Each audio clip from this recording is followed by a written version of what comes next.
Right. I do want to reel the fishing line in way back though.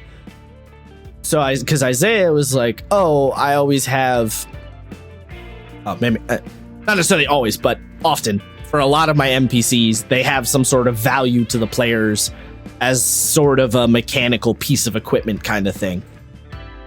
And I think the interesting thing there, and I don't know if this was a conscious thing you were mentioning or not, Isaiah, but by having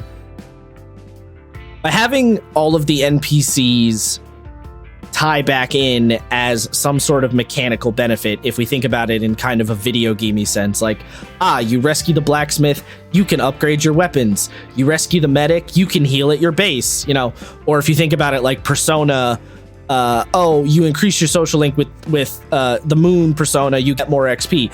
You increase your social link with the chick who plays Shogi, you get different battle, you can get different battle tactics you can use in fights.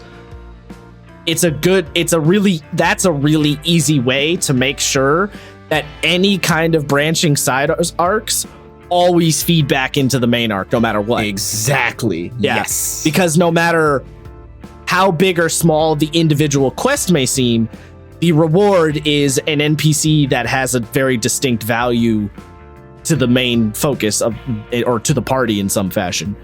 And you could even, if you want, base your entire game around that premise. You could have your entire narrative be, the Dark King is going to come in a month. Once a month is up, the Dark King is here. Your objective as characters, get as many people as you possibly can to help you fight this dude before he shows up. Because if you don't, if you get no one, you're guaranteed going to lose, Yeah. And then your whole story, your whole main arc is going and doing different jobs for different people to get as much help as you possibly can. And that's like a whole campaign premise right there. And then the thing that's really fun about that is if you're the kind of person where you feel like, I get bored focusing on the same story all the time, that gives you a really good excuse to come up with a whole bunch of side quest stories and just keep throwing them at your players and changing the vibe up all the time, because it always feeds back into that main thing. The Dark King's coming in a month. Mm-hmm. That was the entire first major arc of my game. Like the bandit attack, right? Yeah, so because it was literally like, I said very early, like once it became official, I made it very clear, very early on, we are outnumbered and they are way more organized than we are. We are scattered guilds that try to mediate each other so we don't end up with, a post-apocalypse World War IV. Yeah. But they are a organized, collected band of psychopaths who do not break. They do not need morale boosts. They are just insane. So the player's going to we need to go do this thing. So we're going to go to the crazy Tron cyberpunk city to see if we can get some help there. We're going to try to rescue this dude's husband. And we got to fix the cryo machine. So let's go get that guy from Nexus and we'll bring him in. And then you can go over to this place and go gambling for a little bit. And that'll help us find Paladin's dad. That the arc was basically made of a million tiny side quests that eventually coalesced into the Avengers Endgame, our side versus theirs. Mm. Yeah, that was 100% that was the plan. And I unfortunately, I think I did stretch things out a little too long because that arc lasted for launch. That is the potential main problem with that way. Yeah, in my head, I was 15 sessions maximum. 80 sessions later. Oh, fuck. Oops, looks like this is the whole campaign now. Yeah, I mean, a part of me was if I end this now, some players would be missing their personal character stuff, but I'm kind of okay with that. But then I was nah, I want to do that other stuff too. Because you can always tie them in.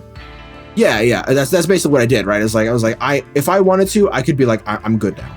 But then I was oh wait, there's other shit that I want to explore. I have some other interesting ideas I want to throw at the players. So that's one of the reasons why I was yes, we're going to keep going 100%.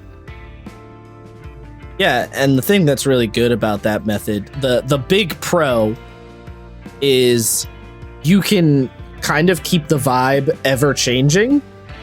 You know, one side quest is about delving into the undead crypt. Another side quest is about wandering into the forest to try and, what's the word? Coerce or, I can't, wow, my brain just shut down. Have peace talks with the Fae, but what was the word I was looking for there? I don't know. I don't think coerce was the right one. Coerce was not the word I wanted. I don't know. Anyway, it doesn't matter.